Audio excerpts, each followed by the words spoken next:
So we've got about 30 people, 32 people, and I would ask everyone to remain muted. And the way we're going to handle tonight's meeting is Ann Weeks, Chairman of the Planning Board, will be doing a presentation. And then we'd like people to put questions into the chat. If you write your questions during the presentation, we'll take all of the questions at the end of the presentation. We'll do a question and answer period. And we just like to go with questions only through the chat rather than people talking over each other, because that can get kind of confusing when you have so many people.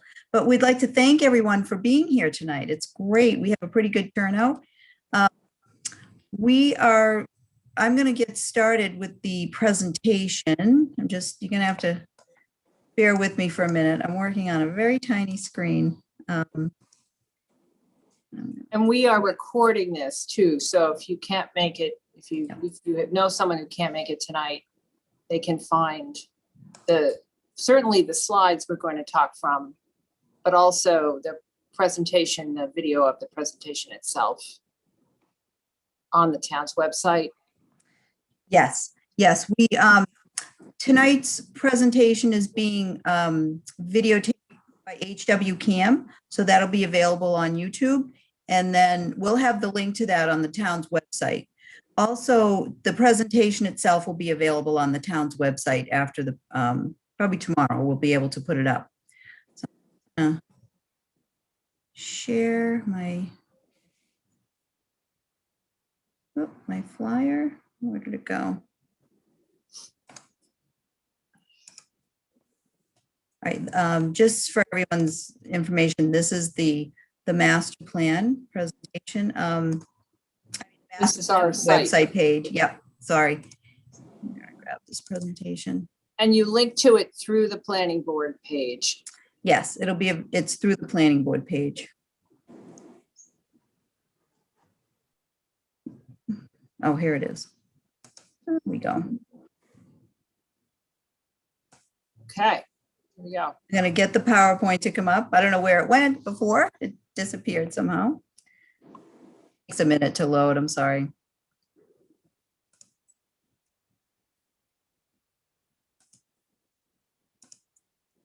Okay, and then start the slideshow. All right. Great. So just want to welcome everyone tonight to the Town of Wenham Master Plan Information Session. This is a virtual meeting. It's being recorded, and it will be available for viewing on the town's website as well as through HW Cam. I'd like to introduce the planning board. Ann Weeks is our chairperson. She will be doing the presentation tonight. And again, we ask that everyone stay muted and put your questions in the chat. And after the presentation, we will do a question and answer period. Our other board members are Virginia Rogers, Dan Pasquarello, Peter Clay, and David Anderson. And I'm Margaret Hoffman, the planning coordinator.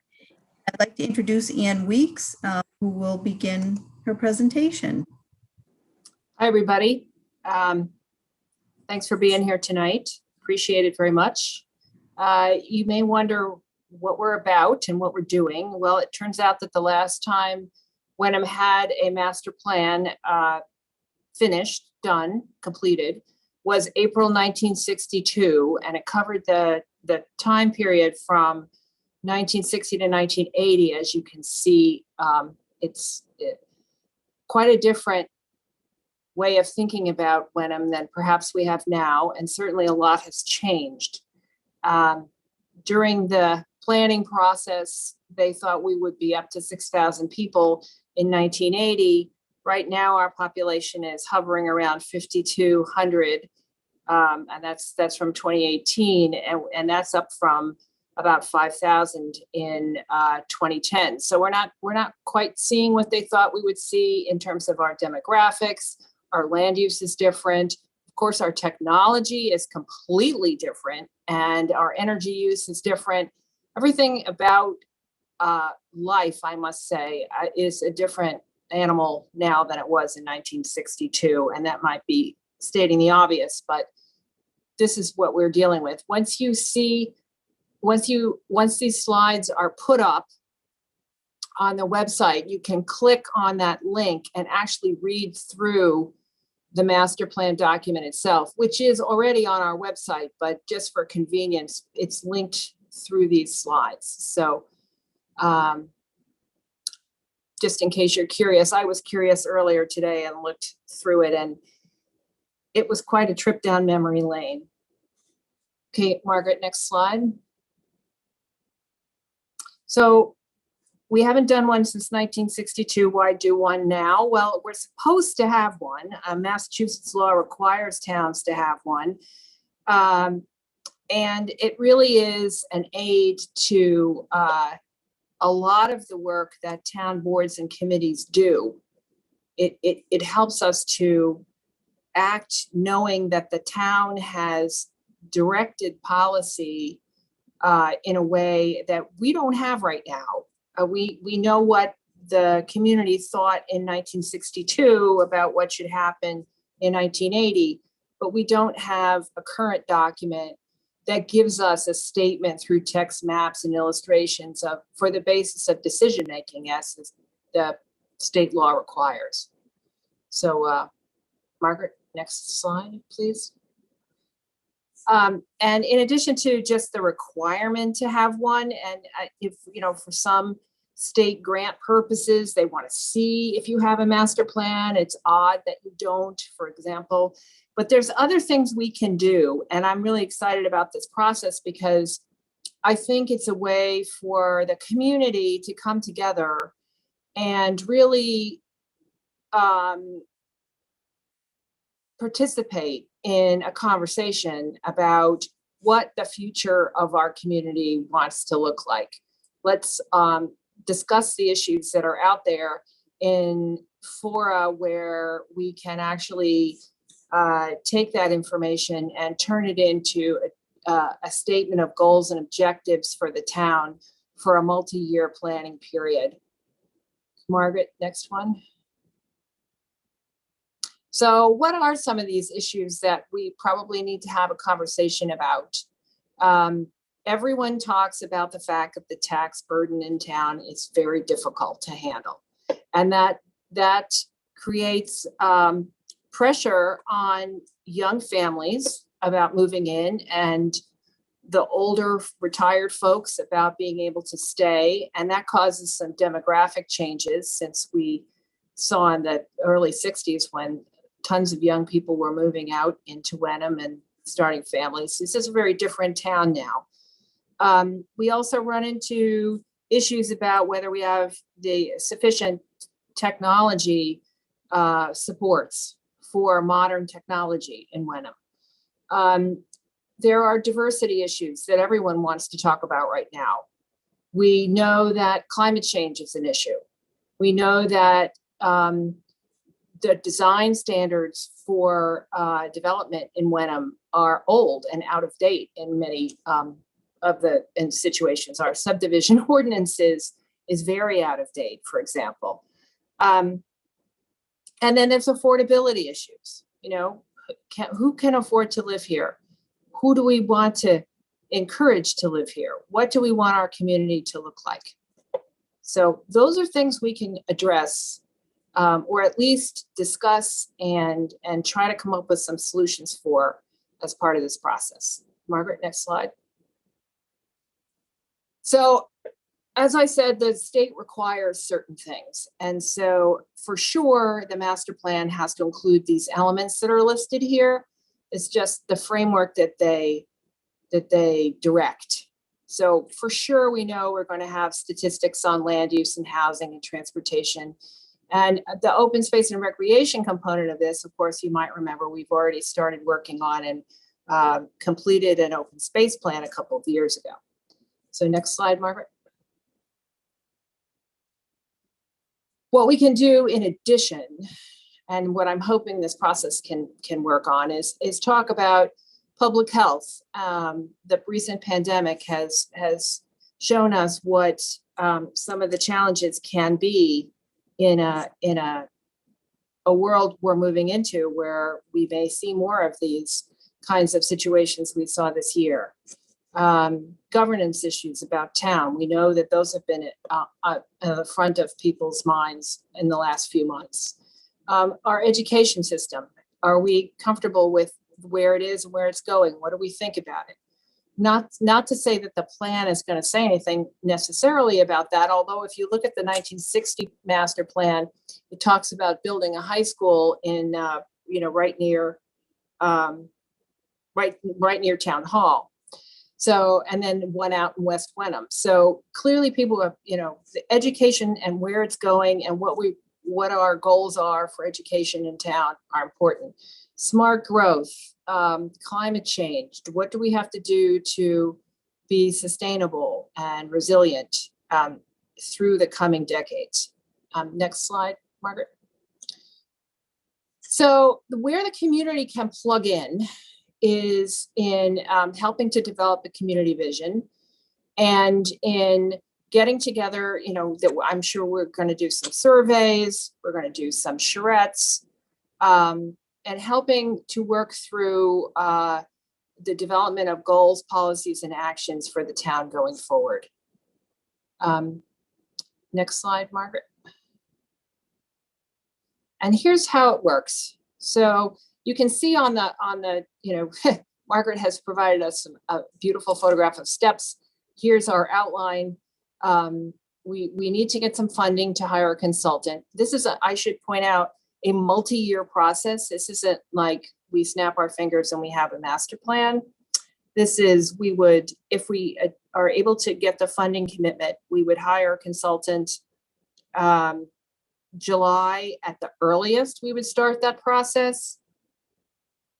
We would probably have the work ongoing with that consultant in the fall of 2021. We would do community outreach meetings. We would probably do a charrette or two, like we did with the open space plan. You can see the picture on the left of our open space charrette that we ran at the library.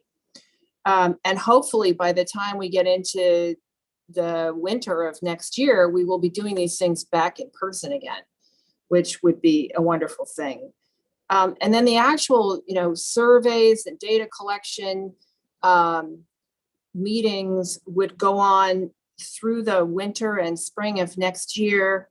The analysis would happen during that period as well. And then there would be drafts presented. And so we'd be looking at a final plan completed probably not until May 2023. So this is a long-term project. This is not, a quick hire a consultant and send them off on their way. I think we're envisioning this as a really interactive process with the people in town. Okay, next slide. So, and once we do that, we don't have to get an approval or adoption by town meeting. We would want to present it to town meeting and explain what it says and where it's going, where it says we're going.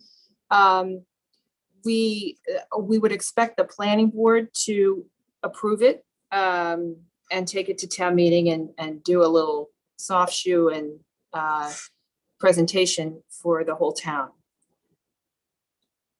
Okay, next one, Margaret. So how much does this cost? Well, Margaret was good enough to survey other towns in Massachusetts about what they spend on their plans. And, between $100,000 and $150,000. Again, once these slides are up on the website, you can click on that link and see the whole survey. So you can see which towns we looked at and what they spent and how long it took, I think. We're also looking at some grant opportunities. The state has a grant program called One Stop for Growth that we are trying to get some money out of. And some work, as I mentioned before, has already been done. So I think that's all I really want to say about this. We do need support at town meeting. So it would be quite helpful if people could weigh in with members of the planning board or FinCom or the selects about your support for this, and of course come out and support the funding for it or the commitment of funding for it. Again, this is a couple-year project, but we need to hire a consultant in the first year. And so it's good to be able to say that we have the funds committed to complete the project. Next slide. And that's the end of the presentation. I don't want to take up too much of your time with it. But I do want to say, I want to thank Margaret Hoffman very much for putting this together and working with us on this. And I'm sure Margaret was instrumental in the process that led to the open space and recreation plan, which I think was very successful. And I think the community participation in that was outstanding. And I would hope that we would do that again, if not, double that for this process. So I'm looking forward to it. I think it will be fun. Again, the slides are going to be up on the town website under the planning board link. And we're going to try to keep a dedicated space for all the material that is associated with the development of the master plan. So people can have access to it, can look at it. And it not just in the planning board page, but we're going to try to get a dedicated space on the front page once we get started with this process, because this is very important to the town. It's not just a planning board project, it's for the town. I would ask if there are any planning board members, other than myself, obviously, who want to say anything, that they could unmute themselves, or if maybe Jackie can unmute them. I don't know how that works. If there's anything anyone else wants to add to what I've just said. And I want to thank people for coming out to this.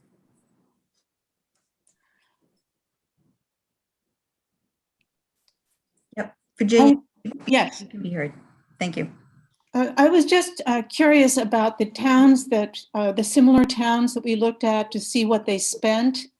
Is there any plan for us to be in more contact with them about the results and how well they are pleased with the results, and particularly if there's any that have been actually implemented in the last few years, so that we could learn from theirs? Yeah. Yeah, Anne, do you mind if I take this? No, that's fine. I would like the opportunity for planning board members to ask questions. Yeah, so I did do a survey of some of the towns in Massachusetts who have completed their master plans recently within the past few years.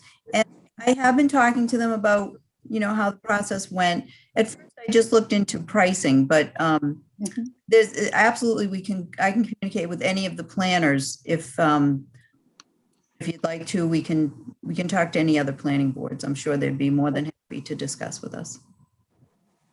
That'd be great. Yep. Any other members of the planning board who would like to speak? Otherwise, we should take questions from the chat. Yeah, Have Dan Pasquarello. and I just wanted to thank you for the presentation. I thought it was very well done. And I'm looking forward to the public participation part of this, because we don't often hear from people in the public unless you're actually in front of us. So the more participation that we get, I think the better. Me too. And like I said, I'm hopeful we can do this in person, with or without masks. I think it would be terrific.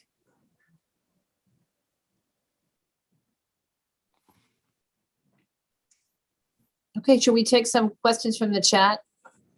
Yeah, certainly. We have a few questions in the chat. I can start with the first one.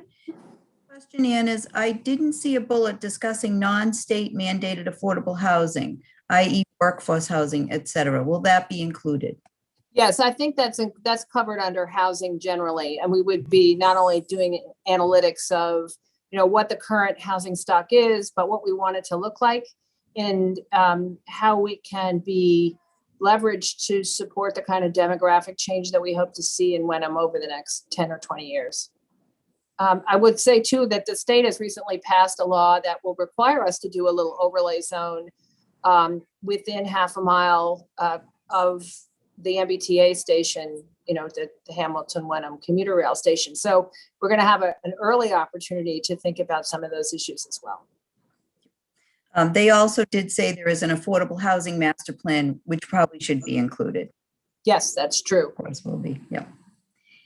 Then the next question is, how much did Hamilton or Ipswich spend on their plans? Do you have that information handy? If you go I- back to the slide and click on the link, you. Yep, can let pull it me up. go back and grab that, my document. And I can bring it up. Just share the screen. Yeah. Where'd it go? I will say, I think we had some conversation you did with the planning department in Hamilton, and they're eager to engage with us on this too, just where we share a border and some interests. Yes, yep, Both. absolutely, yeah. Yep, let me do a share screen. So I don't have Hamilton or Ipswich on my screen, on my Survey. survey. They were not part of that survey when I did it. But I can show you who was on there. Let me grab it. Okay. Sorry. Bear with me.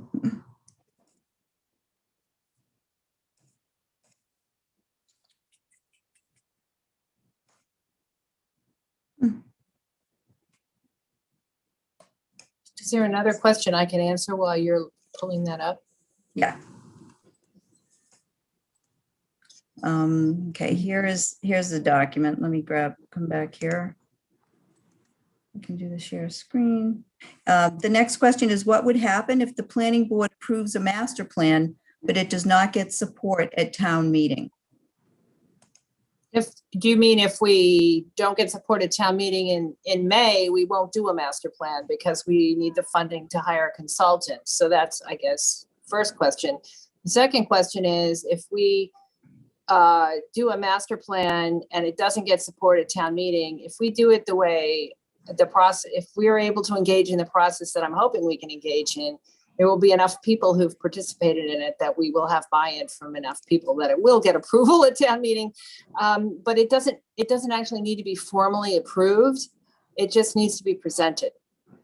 So I'm not, there's no consequence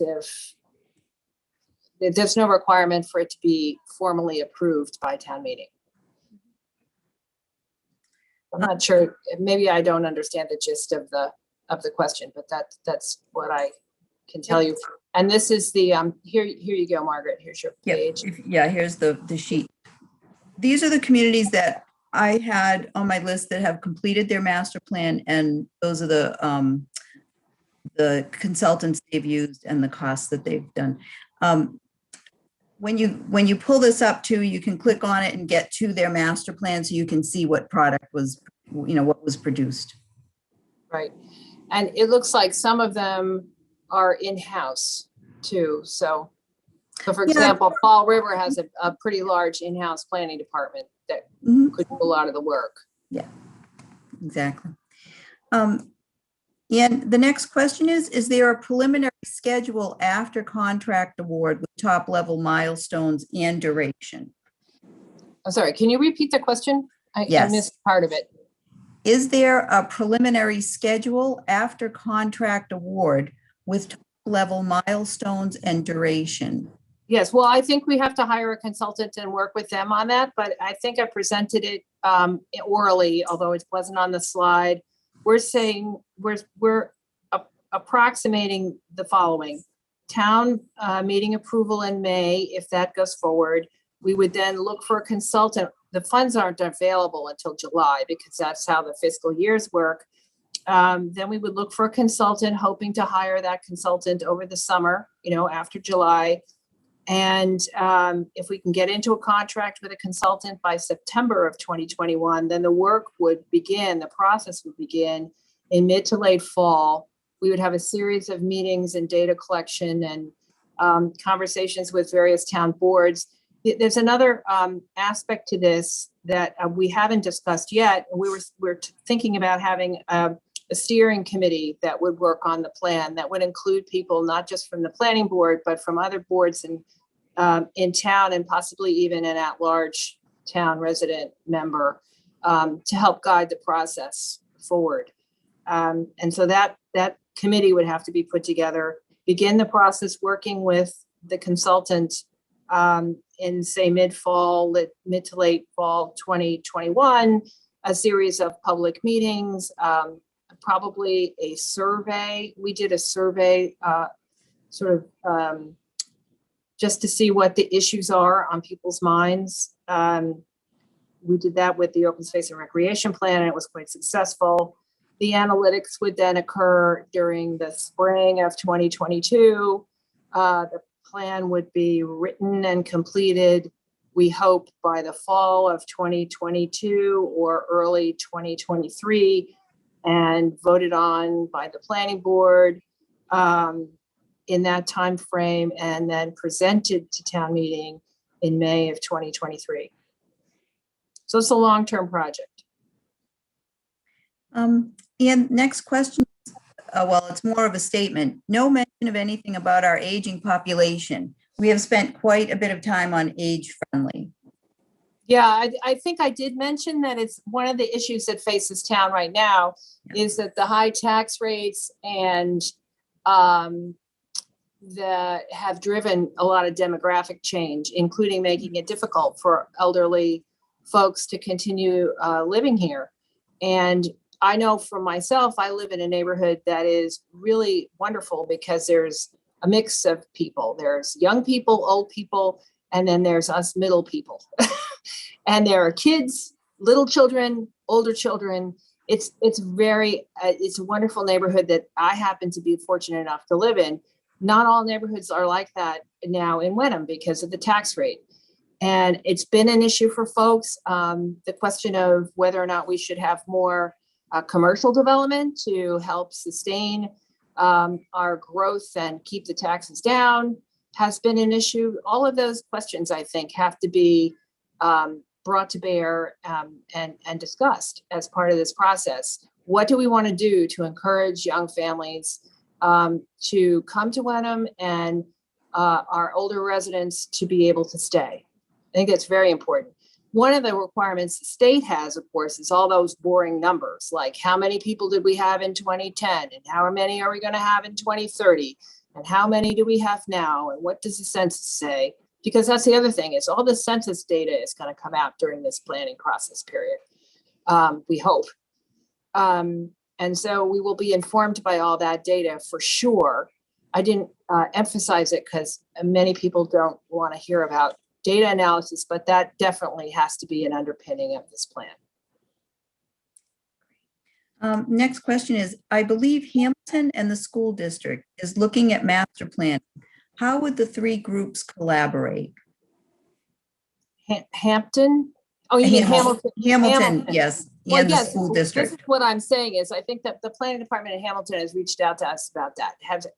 That's my understanding. Yeah. And we would certainly, I think we would benefit from a conversation with our neighbor towns. And certainly the educational system is joint. So we're going to have to be collaborative across that platform as well. And whether or not, how we do that, I'm hoping that the process of selecting a consultant for this work will help enlighten us too, because we, those folks do that for a living, and we'll have some more creative ideas than I'm going to be able to come up with, certainly. And one of the benefits of being able to hire someone who's done this before and worked with other towns, and perhaps one of the elements we should think about when we're looking for a consultant is somebody who has worked with towns that share school districts with other towns. And that leads into the next question, which is, do we need a consultant to start this process? We don't need a consultant to start it. We're starting it tonight, I'm hoping. So, but we do need a consultant to be able to do the work, just because right now we don't have the staff to do it in-house. And again, there's a lot of analytics. There's a lot of benefit to be gained by having a professional do this who can run a charrette, can design a survey and implement a survey, can do the kind of outreach that we would want to do in order to have this be a collaborative process, both with the other towns and with the school committee and within town hall. It's a big job.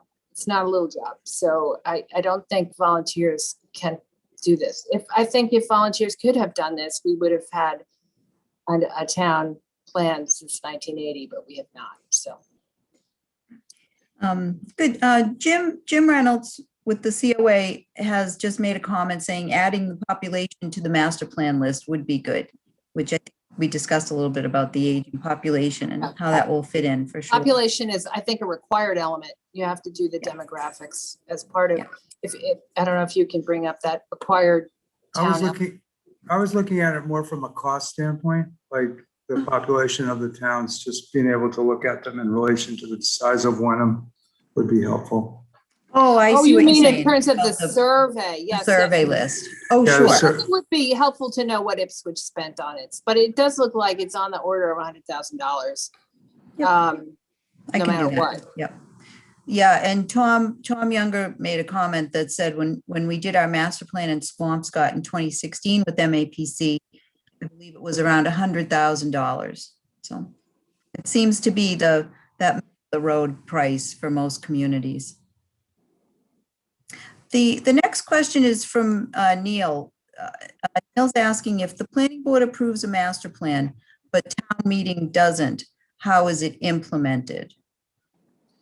The master plan gets implemented through the development regulations.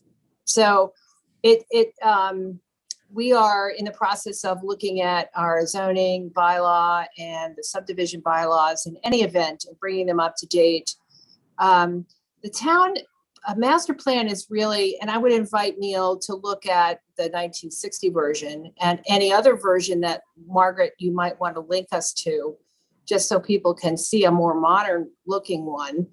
But it's more of a goals and policies kind of statement. It's not really a directive. There's not a mandate necessarily. It just helps boards and committees to say, okay, I'm thinking about what this, here we go. I'm thinking about what this parcel of land it has come up for development. And I'm thinking about what the town has said it wants to do in this area of town. And does it jibe with what's being proposed? And it's just it's more of a framework to help us with decision making rather than a mandate. So I don't know if you want to. So you can see the components of a master plan here are the analysis of existing conditions. That includes population and a community vision with goals to support the vision. So that's not really a legal requirement. It doesn't establish any directive that you have to follow. It's just the community telling us, the boards that make these decisions, this is what we want. And kind of coming to an agreement about, what kind of development do we want to see? I mean, we hear a lot about, well, it'd be great to have more commercial base, great to have some, a cell tower somewhere, but not there, It would be helpful for the community to say, okay, this is what we want. And then we can, when the cell tower comes in or the development project comes in, we can say, not just our own guts, but what the town has said, we do need this somewhere. We can figure this out and look to the plan for that. And I may be overly idealistic about it, but that is how I see a master plan working. The next question is, to what extent do we know what future plans Gordon College might have for expansion? And similarly, do we have any info on what the largest landowners in town already have for their parcels? I don't know what Gordon College has in mind. And the questioner raises an interesting point about whether or not we should be collaborative with them as part of this process. I think that's a great idea. And as far as what large landowners want, I mean, I would invite everyone who's a large landowner to come to town, come to the charrettes and have a conversation about where we're going with that and what they do want to see. And can we think about some conservation? Do we think about some other kinds of development. What are we looking at? That's a great opportunity. The process provides, I think, a great opportunity for some of that dialogue to start happening. That way we're not surprised, right? The next question, Ann, is there a way to combine efforts with all three entities trying to do master planning, Hamilton, Wenham, and the schools? Does doing Wenham only master plan have advantages? Well, Wenham is a town unto itself right now. We don't share town government. And so the state requires us to have a master plan. So that's, the basic answer. It would be great to be collaborative. It seems very optimistic to me to think that we could do a big joint plan with the town of Hamilton and the school district all at once and coordinate. That seems like a heavy lift. I would hope that the process that Wenham engages in is going to be able to be collaborative. Obviously, the more support we have, the more budget we have, quite frankly, the better process we can engage in. I guess my answer is hopeful. I'd like to be as collaborative as possible. In order to do that with a limited number of staff and, volunteer board members, many of whom work full-time jobs, we definitely need a consultant. Great. And a comment that we received was, where did it go? Hold on. It would be useful for the consultant to have experience with towns that have a large college community. Wenham's full-time population is quite different from populations that include students who are residents. It's a great point. The next, I think, is another comment. Since the school budget is such a large part of our tax bill, the school department should be closely aligned with both town plans, which makes sense. Yeah. Can't disagree with that. That's all that I have in the chat at this time. So, Does anyone, any other members of the planning board want to say anything at this point to help us wrap up? I can only see a few people on my screen, so I can't tell whether people have hands up or something. You can't. oh, it's Virginia. Okay. In the years that we've been working on, that I've been on the planning board, I've attended quite a number of meetings that have to do with what the state is doing concerning zoning laws. And I think that we have to recognize that we don't get completely what the entire say about what we do in the town. So similar to the plan that is now being mandated by the state in terms of providing certain kinds of housing within a half-mile radius of the train station, there have been in the plans for the zoning for the state for a long time, and I expect will be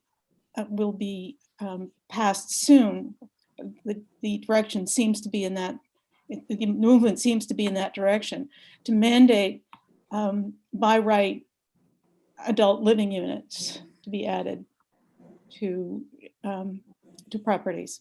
So it's the direction we need to be pretty much in tune with what the state thinks should be allowed in zoning, and just throughout the conversation, so that we aren't saying, well, we want it to be a lovely town and we want to go from 1 acre zoning to 2 acre zoning, etc.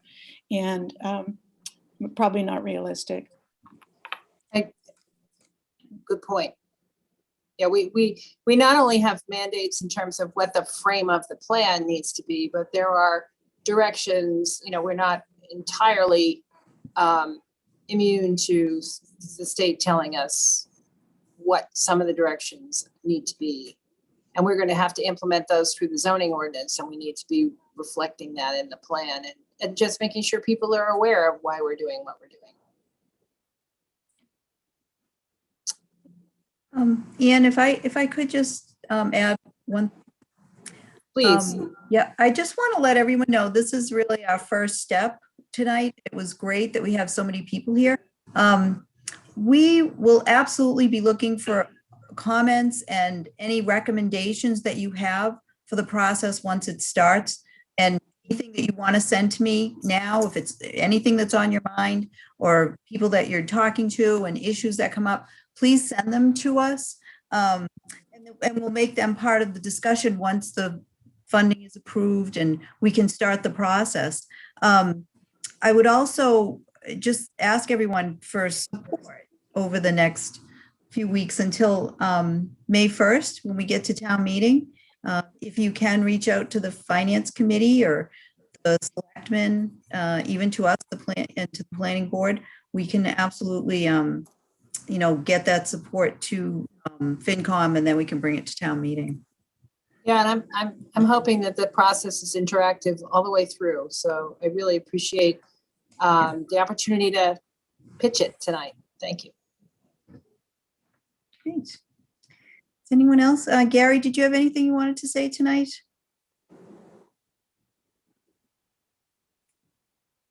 Do we need a motion? No, and just, I think everybody needs to understand this is a long process. And clearly, we're going to need a awful lot of volunteer help going forward from many, many residents to make this successful. Thank you. Great. Well, Yeah, we could probably motion to adjourn because it was an actual planning board meeting. I need a motion to adjourn this meeting of the planning board. Second. All right. I motion Jim. that this is Peter Clay. I motion that we adjourn this meeting. I need a second. Dave I'll Anderson. second. Dave Anderson has seconded. All in favor? Weeks says aye. Clay says aye. Pascarello? Aye, Anderson says aye. Pascarello? Aye. aye. Rogers? Aye. Great. I think this meeting is adjourned. Thank you, Yes. Margaret, very much for helping us put this together. And Jack, Thank you. who's working behind the scenes. Great.